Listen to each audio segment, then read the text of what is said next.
السلام علیکم میرے پیارے لسنرز. کہانی شروع کرنے سے پہلے میرے فیس بک کے گروپ لبابہ حیدر آفیشیل اور میرے فیس بک پیج لبابہ حیدر کو جوائن کریں. میرے پیج اور گروپ کا لنک ڈسکرپشن باکس میں بھی موجود ہے. میں آپ کا وہاں انتظار کر رہی ہوں. شکریہ.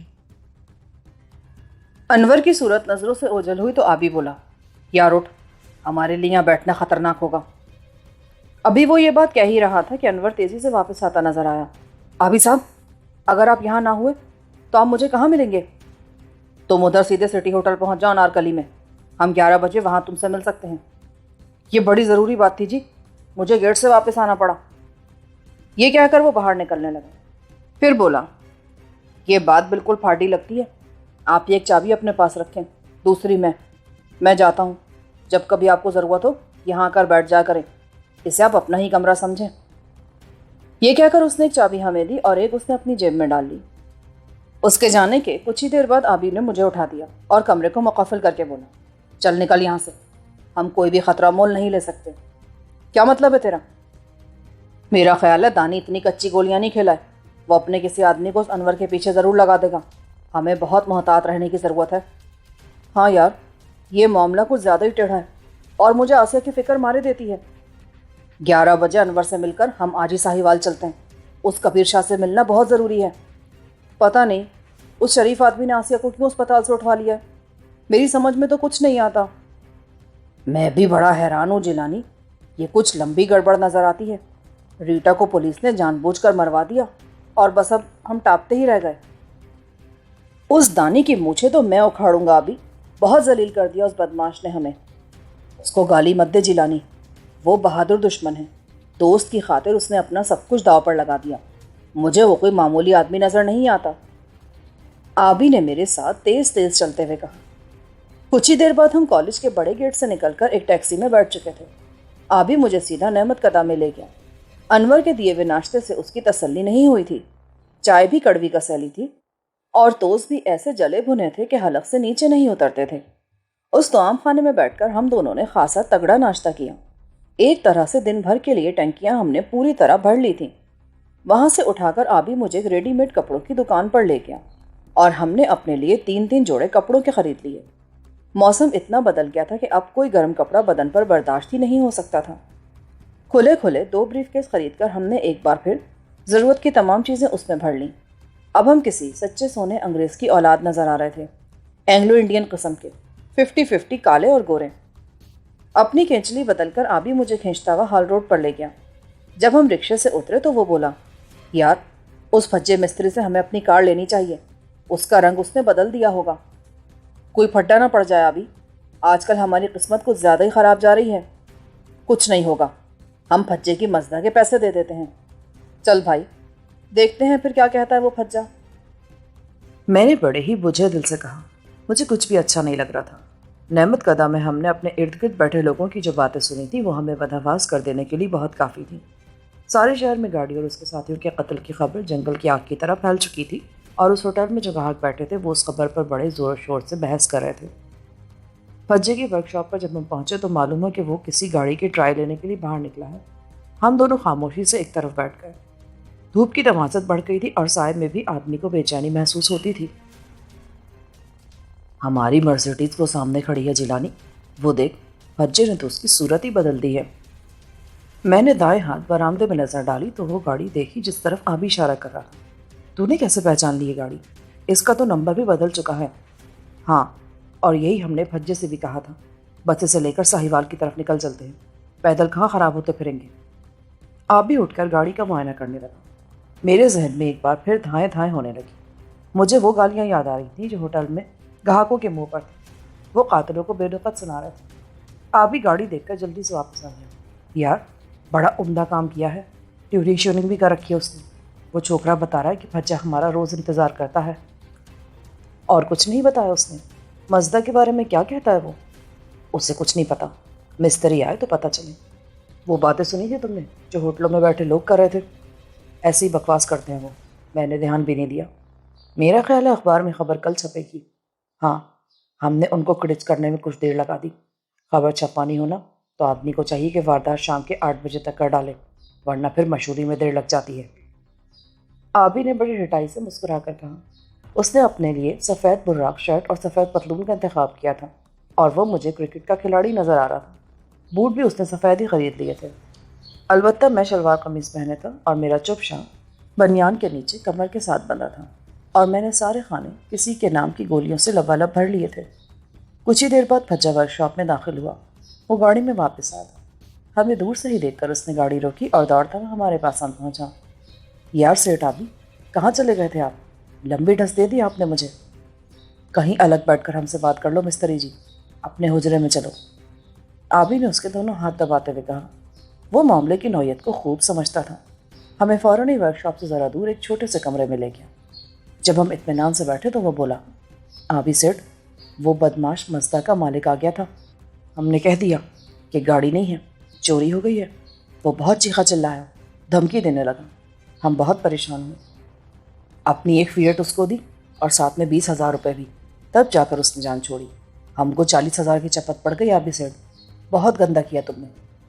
مجھے افسوس ہے مستری جی، بہت افسوس ہوا۔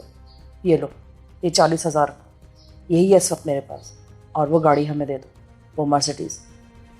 آبی نے جیب سے سارے نوٹ نکال کر کھجے کے آگے دھر دی۔ وہ ایک دم خوش ہو گیا۔ تم معاملے کا کھرا آدمی ہو سیٹ، پر ہم دھوکہ نہیں دیں گے۔ وہ فیٹ ہم نے خود کھڑی کی تھی۔ کل 10,000 ہمارا اس پر لگا تھا۔ تم بس ہمیں 35,000 دے دو، بہت کافی ہے۔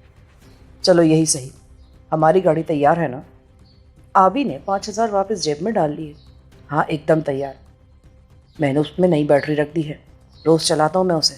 نمبر پلیٹ، کاغذ ماغذ سب بدل دیا ہے۔ کوئی لاٹ سب کا بچہ تمہیں پوچھ نہیں سکتا۔ ٹوکن بھی دے دیا ہے۔ ایک دم سارے جھگڑے خلاص۔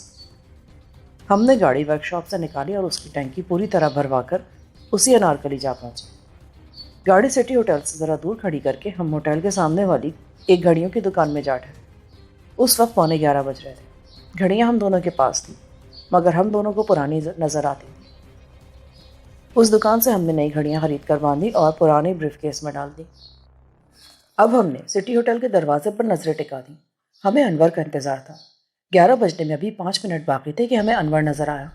وہ سائیکل بھگاتا ہوا وہاں پہنچا تھا۔ اس نے سائیکل مقفل کر کے ایک طرف کھڑی کر دی۔ آبی نے کار کی چابیاں مجھے دیں اور بولا، تم ادھر کار میں بیٹھو، میں اسے بھی لے کر آتا ہوں۔ یہ کہہ کر وہ بازار کی بھیڑ کو چیرتا ہوا ہوٹل میں جا پھنسا، مگر کوئی 2 منٹ بعد ہی واپس آ گیا۔ میں ابھی تک وہیں کھڑا تھا۔ وہ مجھے دیکھے بغیر کار کی طرف بڑھا تو میں نے دیکھا کہ انور بھی اس کے پیچھے پیچھے تھا۔ بازار میں اس وقت اتنا رش تھا کہ کھوے سے کھوا چھل رہا تھا۔ میں دکان سے نکلا اور اس بھیڑ کو چیرتا ہوا آبی سے پہلے کار میں جا بیٹھا۔ جب ہم گاڑی کو انارکلی سے نکال کر مال روڈ پر پہنچے تو آبی نے گاڑی جناح باغ کی طرف موڑ دی۔ کیا خبر لائے انور صاحب؟ میں نے پوچھا، مگر آبی عقب نما آئینے میں گھور رہا تھا۔ وہ بولا، ذرا پیچھے دیکھو، کوئی ہمارا تعاقب تو نہیں کر رہا؟ تجھے وہم ہو گیا یار، کسی کو کیا پتا کہ کار کس کی ہے؟ میں نے اسے تسلی دی۔ ہاں، دنیا کی جو فطرت ہے وہ تجھے کیا معلوم؟ ہاں انور بھائی، کیا خبر لائے ہو؟ میری سائیکل تو وہاں ہی رہ گئی انارکلی میں اپنی ہی پریشانی میں مبتلا تھا۔ ابے وہ کون سی کیڈلک ہے؟ 200 کی نہیں لے دوں گا میں تجھے۔ تو بتا، تو نے وہاں کیا دیکھا؟ آبی نے اسے ڈانٹتے ہوئے کہا۔ جب میں وہاں پہنچا آبی صاحب تو میں نے دیکھا کہ وہاں لوگوں کی بھیڑ لگی تھی۔ میں بھی ان میں شامل ہو کر اندر چلا گیا۔ یوں نظر آتا تھا جیسے وہ گھر کھنڈر ہو چکا ہے۔ اس کے 3 کمرے جل چکے تھے اور فائر بریگیڈ کے لوگ ابھی تک ادھر ادھر پانی ڈال رہے تھے۔ اچھا، وہ لوگ آگ بجھا چکے تھے جب تم وہاں پہنچے؟ ہاں، پولیس بھی اندر موجود تھی، 3 سپاہی اور 1 تھانے دار۔ لوگوں کی باتوں سے معلوم ہوتا تھا کہ ڈاکو نے وہاں صبح اذان سے پہلے حملہ کیا اور وہاں سے 3 عورتوں کو اٹھا کر لے گئے۔ کوئی مرد نہیں تھا گھر میں؟ نہیں۔ پچھلے ہمسائے کی 2 بوڑھی عورتیں بھی وہاں کھڑی تھیں۔ ڈاکو نے ان کی طرف کی دیوار پھاڑ دی اور اس راستے سے 2 آدمی فرار ہو گئے۔ اچھا پھر؟ ایک آدمی بتا رہا تھا کہ جب اس نے ایک عورت کی چیخ سنی تو وہ سڑک پر رک گیا۔ وہ اس وقت مسجد کی طرف جا رہا تھا۔ اس نے کہا کہ اس کے دیکھتے ہی دیکھتے 8 آدمی اس مکان سے نکلے۔ وہ 3 عورتوں کو کندھے پر اٹھائے تھے۔ ان کو باہر لا کر انہوں نے ایک کار میں ڈالا اور بھاگ نکلے۔ 4 آدمی ایک اور کار میں بیٹھے اور نکل گئے۔ وہ کہہ رہا تھا کہ وہ سب بندوقوں اور پستولوں سے مسلح تھے اور انہوں نے منہ پر سیاہ نقاب ڈال رکھے تھے۔ وہ ایسے نقاب تھے جن سے ان کا سر منہ گردن تک چھپے تھے، صرف ان کی آنکھیں نظر آتی تھیں۔ اچھا پھر کیا آبی صاحب؟ وہاں تو قیامت مچی تھی۔ میں نے سب لوگوں کی باتیں بڑے غور سے سنی۔ ایک آدمی نے تو مجھے بڑی تفصیل سے سب کچھ بتایا ہے۔ وہ میرا دوست بن گیا۔ اس نے مجھے مکان سے باہر لا کر ایک دکان سے کوکا کولا بھی پلایا۔ اس کا نام پرویز ہے۔ وہ کہہ رہا تھا کہ وہ اسی محلے میں رہتا ہے، مگر ایسی دلیری آج تک کسی نے نہیں دکھائی۔ وہ لوگ ڈنکے کی چوٹ پر عورتوں کو اٹھا کر لے گئے، گھر کا بھی صفایا کر گئے ہوں گے وہ۔ اچھا، اور اس پرویز سے تمہاری دوستی ہو گئی؟ اور کیا کہا اس نے؟ وہ مجھے کالج میں چھوڑنے میرے کمرے تک آیا تھا عابد صاحب، بہت اچھا آدمی ہے وہ، کہہ رہا تھا وہ 252 نمبر کوٹھی میں رہتا ہے، بڑی محبت دکھا رہا تھا بیچارہ مجھ سے۔ ہاں، تمہاری عمر بھی تو ابھی محبت کے لائق ہے بچے، بڑے کام لے سکتا ہے وہ تم سے۔ آبی نے جل کر کہا، انور کوئی مکھی اپنے ساتھ لگا لایا تھا۔ انور تب صحیح ہے، یہ کیا کہہ رہے ہیں آپ؟ وہ بہت ہی بااخلاق آدمی تھا جناب، اس کے پاس BSc کے نوٹس بھی ہیں، وہ مجھے دے دے گا۔ ہاں کیوں نہیں، وہ تمہیں بندے جھمکے چوڑیاں بھی بنوا دے گا۔ ابے وہ بھی ڈاکوؤں کا ساتھی ہوا تو پھر کیا ہوگا؟ خواہ مخواہ ایسا پھاٹی آدمی نہیں تھا جناب، میں لوگوں کے چہرے دیکھ کر پہچان سکتا ہوں۔ کیوں نہیں، تیرے باپ دادا پولیس میں ہی رہ کر مرے تھے نا۔ ابھی بڑا غصے میں تھا، اس نے باغ جنہ کے اندر گاڑی لے جانے کے بجائے اس کا رخ گورنر ہاؤس کے قریب سے گزار کر ڈیوس روڈ کی طرف موڑ دیا۔ چل انور، میں تجھے بھی اپنے گاؤں لے چلتا ہوں، وہ رقم ہے نا تیرے پاس؟ ہاں، میری جیب میں دھری ہے، یہ دیکھیں۔ بس ٹھیک ہے، یہ رقم تو میری ماں کو دے کر فوراً واپس آ جانا، میں کچھ ہی دیر بعد تجھے انارکلی لے جاؤں گا، اپنی سائیکل پھر وہاں سے لے لینا۔ مگر وہاں تو وہ لاوارث پڑی ہے، کسی کی ذمہ داری میں تو نہیں ہے آبی صاحب، تالا تو لگا دیا تھا نا، بس وہی کافی ہے۔ انور کا چہرہ لٹک سا گیا، ایک لہجے کے لیے اس نے آگے جھک کر آبی کا چہرہ دیکھا اور بولا، وہ گھر نہیں دیکھا آپ نے جو رات ڈاکو نے جلا کر وہاں کی عورتوں کو اغوا کیا تھا اور لے گئے تھے؟ وہ بھی تمہیں جیسا ہوگا کوئی جو چڑھ دوڑا رات اس گھر پر۔ وہ عورتیں پاکستان میں ہوں گی، ایکسپورٹ نہیں ہو گئی ہوں گی۔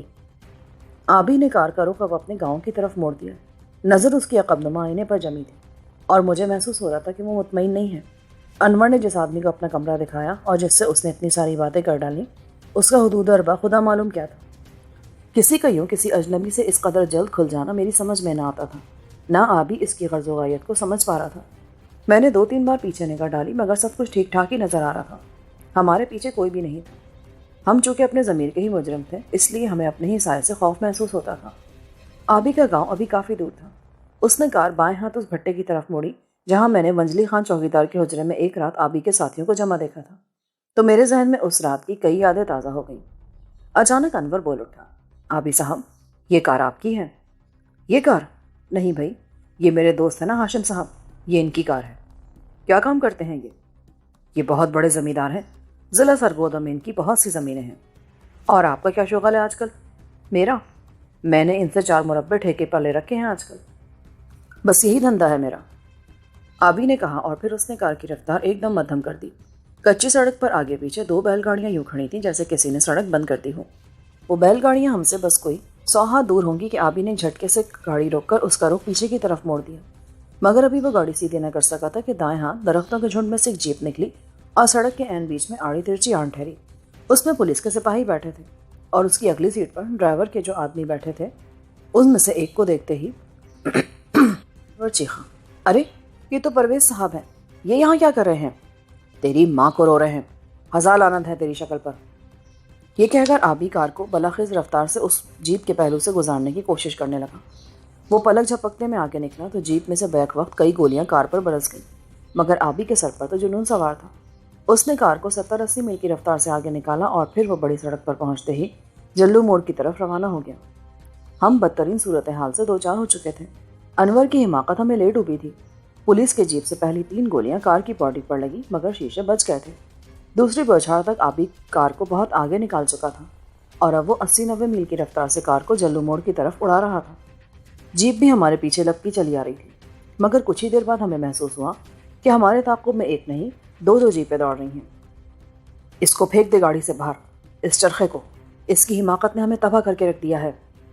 وہ دانت پیس رہا تھا، اس کی سمجھ میں نہیں آ رہا تھا کہ وہ کیا کرے۔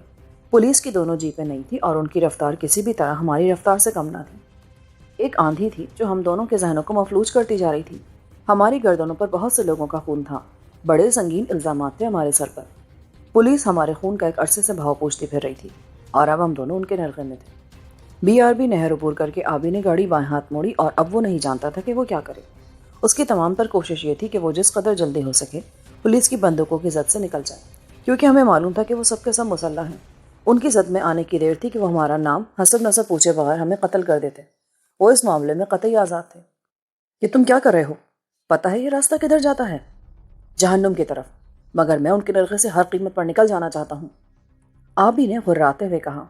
انور کا رنگ ہلدی ہو چکا تھا۔ وہ پچھلی سیٹ پر میرے قریب بیٹھا بری طرح لرز رہا تھا۔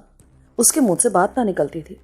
پولیس کی دونوں جیپیں اس سڑک تک چڑھنے لگی تو ہم نے اپنے پیچھے دیکھا، مگر دوسری جیپ ہماری نظروں سے اوجھل ہو گئی۔ وہ شاید خراب ہو گئی تھی۔ آبی کی نظریں عقب نما آئینے پر جمی تھی۔ ایک ایک لمحہ بے حد قیمتی تھا۔ اس کو ہم اونچی سے اونچی بولی پر خرید لینا چاہتے تھے۔ مجھے افسوس یہ تھا کہ میری اسٹین گن فرخندہ کے کمرے میں ہی رہ گئی تھی۔ وہ میرے پاس ہوتی تو ایک بات تھی۔ آبی کی جیپ میں بھی صرف ایک ننھا سا پستول تھا۔ وہ بہت کاری تھا، مگر اتنی دور سے تو ہم پولیس کو بے اثر نہ کر سکتے تھے۔ سڑک کا وہ حصہ جس پر ہم اب چل رہے تھے کچھ زیادہ ہی خراب تھا۔ نہر کی وہ پٹری ہمیں بہت پریشان کری تھی۔ آبی نے ایک بار پھر پیچھے دیکھا اور گاڑی کو دائیں ہاتھ کے پیہے پر ڈال دیا۔ گاڑی دھول اڑاتی ہوئی فصلوں کے بیچوں بیچ گزرنے لگی، اس راستے پر دوڑنے لگی۔ میں نے اندازہ لگایا کہ ہمارے اور جیپ کے درمیان فاصلہ کم ہو رہا ہے۔ اچانک سامنے سے ہمیں دائیں ہاتھ کے کھیتوں میں اگی ہوئی گندم کی کمر تک اونچی فصل کی اوٹ میں ایک جیپ نظر آئی۔ اوئے، یہ لوگ تو ادھر نکل آئے۔ کہ دوسری جیپ ہے آبی؟ ہاں، اس گھامڑ کو ان کے آگے ڈال دے، یہ سہلے گا ان کا ہر طرح کا وار۔ ہر کام کے لیے موضوع ہے یہ ان کے لیے۔ میرا کیا قصور ہے آبی صاحب؟ مجھے کیوں گالی دیتے ہو؟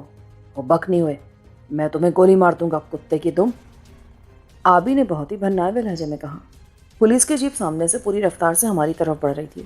آبی شاید پاگل ہو گیا تھا۔ اس نے پچھلی جیپ بھی عقب نما آئینے میں دیکھ لی تھی، وہ بھی قریب تر ہوتی جا رہی تھی۔ بائیں ہاتھ گنے کا کھیت تھا۔ آبی ان دونوں پارٹوں میں اپنی پستی ہوئی جان کو بچانے کے لیے کار گنے کے کھیت میں دھسا کر اندھا دھند آگے نکلا۔ ہم اس وقت کھیت کے وسط میں پہنچ چکے تھے۔ گاڑی ایک دم بند ہو گئی۔ آبی نے دوبارہ اسٹارٹ کرنے کی کوشش کی، مگر اس نے صاف جواب دے دیا۔ آبی پاگلوں کی طرح گاڑی سے نکلا اور چیخ کر بولا، اوے انور، تو اندر بیٹھا رہ، میرے یا میری ماں کے بارے میں انہیں کچھ نہ بتانا، ورنہ میں تیرا قیمہ کر دوں گا۔ باہر آ جا یار، اور یہ دیکھ، یہ روپے اسے بہرحال پہنچا دینا۔ انور کی رگوں میں تو شاید لہو منجمد ہو چکا تھا۔ اس کی آنکھیں دہشت سے یوں پھیلی تھی جیسے وہ اپنے خانوں سے باہر نکل جائیں گی۔ میں نے گاڑی کا دروازہ کھولا اور آبی کے ساتھ گنوں سے الجھتا ہوا آگے چل دیا۔ ہم دونوں اپنی پوری رفتار سے دوڑ رہے تھے۔ اپنے اپنے بریف کیس ہم دونوں نے گاڑی سے نکال لیے تھے۔ اچانک ہمیں پیچھے سے گولیاں چلنے کی آوازیں سنائی تھی۔ پولیس نے ہماری گاڑی کو دیکھ کر دور سے اس پر فائر کھول دیا تھا۔ انہیں انور اس میں نظر آ رہا ہوگا۔ کوئی 10 منٹ تک ہم اس کھیت میں بھاگتے رہے، مگر اب یہ محسوس ہو رہا تھا کہ وہ کار تک پہنچ کر صورتحال کو سمجھ چکے تھے اور ایک دوسرے کو پکار پکار کر پھیل جانے کے لیے کہہ رہے تھے۔ آبی نے میرا ہاتھ تھاما اور بڑے ہی کربناک لہجے میں بولا، جیلانی، شاید تیری میری زندگی ایک ساتھ ختم ہونے کو ہے۔ اب وہ میرے ساتھ ساتھ بھاگ رہا تھا۔ ہم رک کر ان کا مقابلہ کرنے کی سکت نہیں رکھتے تھے۔ ناممکن تھا کہ اتنے سارے سپاہیوں کو ہم نیچا دکھا سکتے۔ کوئی صورت باقی نہ رہ گئی تھی۔ مجھے افسوس ہے آبی، میں یہ نہیں چاہتا تھا۔ اچانک گولیوں کی بوچھاڑ ہمارے چاروں طرف پھیل گئی۔ نہیں، افسوس مت کر، میں کسی مرد کے ساتھ ہی مرنا چاہتا تھا۔ تو بہت اچھا ہے جیلانی، میں مر گیا تو یاد رکھوں گا میں تجھے بہت چاہتا ہوں، تیری پوجا کرتا ہوں۔ وہ بری طرح ہانپ رہا تھا۔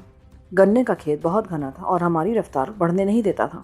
وہ پتہ نہیں کہاں کہاں تک پھیلا ہوا تھا۔ گولیوں کی ایک اور بوچھاڑ کھیت میں گونجی۔ وہ ابھی تک ہمارے پیچھے تھے۔ ان میں سے کوئی بھی ہم سے آگے نہیں نکل سکا تھا۔ کھیت میں حبس کی وجہ سے ہمارے بدن پسینے میں بھیگ گئے۔ ہماری حالت یہ تھی کہ ہمیں وہ اپنے بریف کیس بھی بہت بھاری معلوم ہوتے تھے۔ ایک جیپ کے انجن کی آواز ہمیں پھر سے دہلانے لگی۔ وہ کھیت کے دائیں ہاتھ سے ہو کر شاید اس سمت جا رہے تھے جدھر سے ہم آگے نکلنا چاہتے تھے۔ ہم کوئی 20 منٹ تک اندھا دھند اس کھیت میں دوڑتے رہے۔ میں بھی آدھے بازو کی بشرٹ پہنے تھا۔ گنے کے تیز نوکیلے پتوں نے ننگے بازو زخمی کر دیے اور ان زخموں پر پسینہ لگنے سے درد کے ٹیسے اٹھنے لگی۔ اب ہم کھیت سے دوسرے کنارے پر پہنچ چکے تھے۔ ایک جگہ آبی نے مجھے روک کر کہا، یہاں ٹھہر، میں دیکھتا ہوں بدماش کس طرف ہے۔ وہ بڑی احتیاط سے چلتا ہوا کھیت کے کنارے پر جا پہنچا اور دونوں طرف کھیت میں سے سر باہر نکالے بغیر دیکھتے ہوئے دبی آواز میں بولا، آجا بھائی، جو اللہ کو منظور۔ اس کی بات سنتے ہی میں اس کے پاس جا پہنچا۔ اس کھیت کے سامنے گندم کی فصل کھڑی تھی۔ پولیس کی جیپ کھیت کے نکڑ پر ہماری طاق میں تھی۔ وہ بڑا ہی جان لیوا لمحہ تھا۔ اس ایک لحظے کی غفلت ہمیں چھری تلے دے سکتی تھی۔ پولیس کے سپاہی بہت چوکنے تھے۔ وہ کوئی بھی خطرہ مول لینے کو تیار نہ تھے۔ کیا کریں، نکل چلیں آگے؟ وہ ادھر بندوقیں تان کر کھڑے ہیں ابھی، دیکھی جائے گی، آؤ۔ اس نے قدم آگے بڑھایا مگر میں نے اسے پیچھے کھینچ لیا۔ یوں خودکشی نہ کرا بھی، ذرا دم لے لے، دیکھ وہ کیا کرتے ہیں۔ تو اسٹین گن وہاں کیوں چھوڑایا؟ میں ان سب کو بھون ڈالتا۔ آبی نے تل ملا کر کہا۔ جیپ کے انجن کی آواز پھر ابھری۔ اب اس کا رخ ہماری طرف تھا۔ وہ لوگ کھیت کے کنارے کنارے آگے بڑھے چلے آ رہے تھے۔ چند منٹ بعد ہمیں جیپ نظر آئی۔ اس کے اندر صرف ایک تھانے دار اور ایک ڈرائیور موجود تھا۔ سپاہیوں کو وہ ادھر ادھر پھیلا کر آگے آئے تھے۔ پچھلے حصے کے پردے اٹھے ہوئے تھے۔ وہاں بھی کوئی سپاہی نہیں تھا۔ ہم گنوں کے ایک بڑے پولے کے پیچھے کھڑے تھے۔ تھانے دار پستول ہاتھ میں لی بہت چوکنا بیٹھا تھا۔ جیپ ایک قدم آگے نکلی تو میں نے آبی کا ہاتھ چھوڑا اور ایک لہجے کے 1000ویں حصے میں بجلی جیسی تیزی سے جیپ کے پچھلے حصے میں کود کر جا چڑھا، اور جاتے ہی میں نے پستول ڈرائیور کی گدی پر رکھ کر تھانے دار کی رگے احساس مسل ڈالی۔ وہ ایک دم جھول کر ڈیش بورڈ سے ٹکرایا۔ گاڑی روک دے بھائی۔ ڈرائیور میری آواز سن کر مفلوج سا ہو گیا۔ اس نے فوراً گاڑی روکی۔ اسی وقت ایک سنسناتی ہوئی گولی آئی اور میرے دائیں کندھے کے اوپر سے نکل گئی۔ ونڈ اسکرین میں سوراخ ہو گیا تھا۔ آبی نے جیپ کے اندر کی صورتحال دیکھی تو اچھل کر اس بے ہوش تانے دار کے ساتھ آ بیٹھا۔ گاڑی دائیں ہاتھ موڑ۔ میں نے ڈرائیور کو للکارا۔ جو ہی اس نے گاڑی کا رخ بدلا، کئی گولیاں جیپ کے اندر سے گزر گئیں۔ آبی نے تھانے دار کو طے کر کے سیٹ کے اگلے حصے میں ڈالا اور ڈرائیور کو پوری قوت سے دھکیل کر اس نے باہر پھینک دیا۔ جیپ ذرا دیر کے لیے ڈگمگائی، مگر آبی نے فوراً اسے سنبھال لیا۔ اب اسٹیئرنگ اس کے ہاتھ میں تھا۔ وہ جیپ کو گندم کے کھیت میں سے بلاخیز رفتار سے آگے بڑھا رہا تھا۔ جیپ کی رفتار کا میں اندازہ نہیں کر سکا تھا۔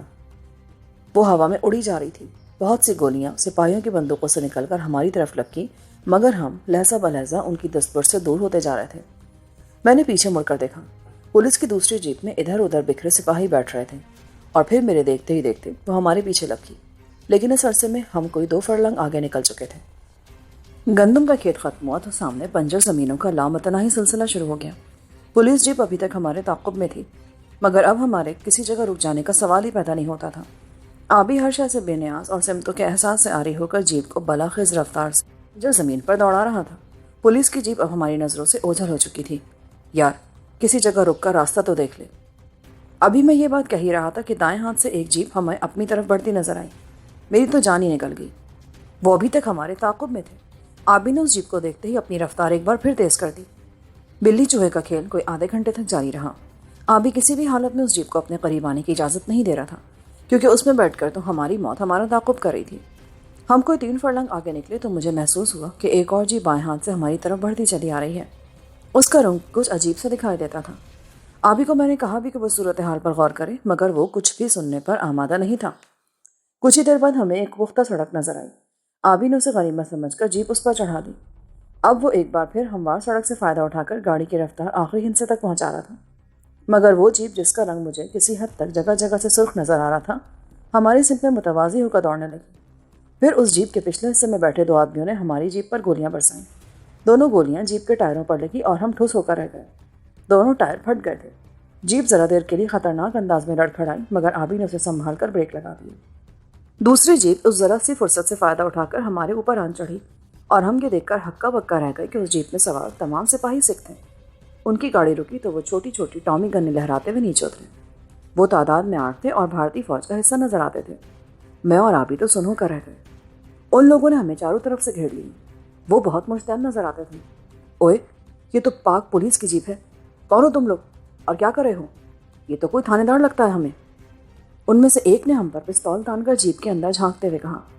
ہم دونوں چپ تھے۔ ان کے سوالوں کا کیا جواب دیتے؟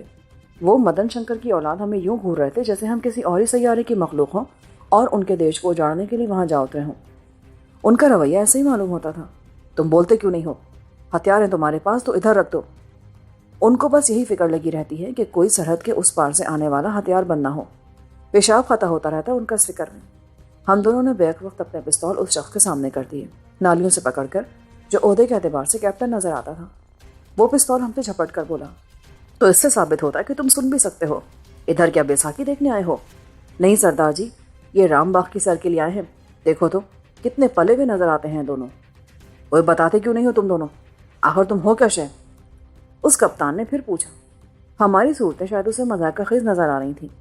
جناب، یہ میرے دوست ہیں SGN پیرزادہ، اور میرا نام ہے ہاشم خان، مگر ہم دونوں ہی ہوائی آدمی بس ذرا بے ہوا ہو کر ادھر آ نکلے ہیں۔ میں نے اس سکھ کی مسکراہٹ سے حوصلہ پا کر کہا۔ وہ کھل سا اٹھا۔ یہ ہوائی آدمی کیا ہوتا ہے؟ جس کے کوئی پیر نہیں ہوتے سردار جی۔ دراصل ہم پولیس سے بچ کر ادھر آ نکلے اور مروا دیا میرے سیاڑ نے مجھے۔ یہ رکا ہی نہیں اور بارڈر کراس کر لیا۔ راستے میں کسی رینجر والے نے تمہیں نہیں روکا؟ کوئی ملا ہی نہیں جی۔ ہم سمجھے کہ بس ویلکم ہی ویلکم ہے۔ آبی نے پہلی بار منہ کھولا۔ وہ بھی مسکرا رہا تھا۔ کوئی قتل شتل تو نہیں کرائے ادھر؟ نہیں جی، بہت شریف آدمی ہے، بس ذرا مال شال کی طلب لگی رہتی ہے، اور یہ کوئی بری بات نہیں۔ اور یہ کون ہے؟ یہ تھانے دار صاحب ہیں، بیچارے ہماری بڑی عزت کرتے ہیں، ہمیں دیکھتے ہی آنکھیں بند کر کے سو گئے۔ یہ سویا تو نہیں؟ بے ہوش لگتا ہے مجھے۔ جی روتے روتے سو گیا ہے۔ آبی چہکا، اوئے سرہانے میر کیا آہستہ بولو، چلو ان کو لے چلو، ادھر بند کر دو، یہ تو بڑے گرو گھنٹال لگتے ہیں۔ سردار نے ایک دم پیچھے ہٹتے ہوئے کہا۔ سپاہیوں نے ہمیں جیپ سے نکال کر اپنی جیپ میں بٹھایا اور پھر وہ سب اسی وقت ہمیں اپنے ساتھ لے کر مشرق بعید کی طرف چل دی۔ وہ شاید ہمیں اٹاری لے کر جا رہے تھے۔ آبی ان کو دیکھ کر یوں مسکرا رہا تھا جیسے وہ ان سے مل کر بہت خوش ہوا ہوں۔ وہ سب کے سب سکھ تھے۔ انہوں نے پگڑیاں باندھ رکھی تھی، ہاتھوں میں کڑے کچھے انہوں نے پہن رکھے ہوں گے جو ان کی پتلونوں کی وجہ سے نظر نہیں آ رہے تھے۔ ہاں البتہ کرپانیں انہوں نے نہیں باندھی تھی۔ مجھے یقین ہے کہ کنگھے ان پگڑیوں تلے جکڑے کھیسوں میں ضرور پھنسے ہوں گے۔ ایک سپاہی آبی کے ساتھ بہت بھڑ کر بیٹھا تھا اور میرا خیال ہے وہ ہمیں دیکھ کر بہت خوش ہو رہا تھا کہ 2 پاکستانیوں سے اس کی ملاقات ہو گئی۔ خدا جانے کیا بات تھی کہ ان کی گرفت میں آ کر ہم دونوں ہی کچھ مطمئن سے ہو گئے تھے، جیسے ہمارے سارے دل ادر دور ہو گئے ہوں۔ ہم اپنوں کے تختہ دار سے بچ نکلے تھے۔ تھانے دار ابھی تک بے ہوش تھا اور انہوں نے اسے بڑی احتیاط سے جیپ کے فرش پر لٹا دیا تھا۔ انہوں نے اس کے سر کے نیچے ایک ٹائر رکھ دیا تھا۔ جیپ کئی میل جنوب کی طرف چلی اور پھر میرا خیال ہے کہ اٹاری کے قریب سے گزر کر ہمیں کافی دور عمارتوں کے ایک طویل سلسلے کے اندر لے گئے۔ جیپ رکے تو 4 سپاہیوں نے ہمیں سنگینوں کی زد میں لے کر نیچے اتارا اور مختلف راستوں سے گزار کر وہ ہمیں ایسے کمرے میں لے گئے جس کے اندر چند لوہے کی کرسیاں ایک بڑی سی میز کے گرد بچھی تھیں۔ ہمارے بریف کیس کو پہلے ہی کھلوا کر دیکھ چکے تھے۔ میرے بریف کیس میں رقم دھری تھی، سگریٹ کے چند پیکٹ، میرے کپڑوں کے 2 جوڑے اور ضرورت کی کچھ چیزیں اس میں بند تھیں جو ہم نے انارکلی سے خریدی۔ ان چیزوں کو اچھی طرح الٹ پلٹ کر دیکھنے کے بعد انہوں نے بریف کیس مجھے دے دیا۔ یہی حال آبی کا تھا، اس کا بریف کیس انہوں نے اس کے پاس ہی رہنے دیا۔ میرا خیال تھا وہ سگریٹوں پر تو ہاتھ صاف کریں گے یا پھر رقم مجھ سے چھین لیں گے، مگر ایسی کوئی بات نہ ہوئی۔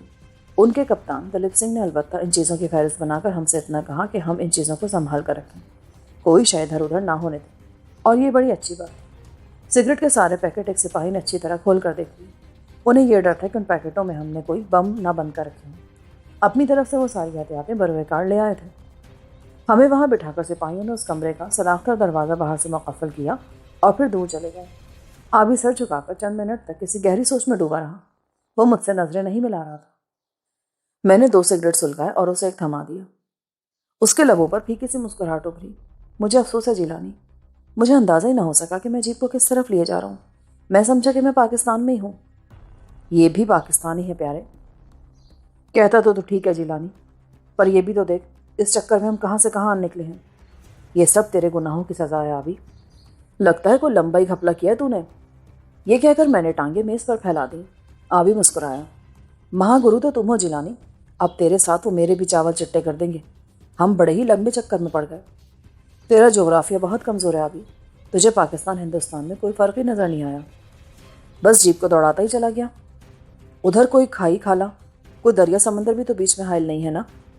بس یاروں نے لکیر ڈال رکھی ہے اور میں اس پہ سے گزر گیا اور دشمن دریا برد ہو گئے، مگر وہ ہماری جانیں نہیں چھوڑیں گے، گوربانی پڑھائی کریں گے۔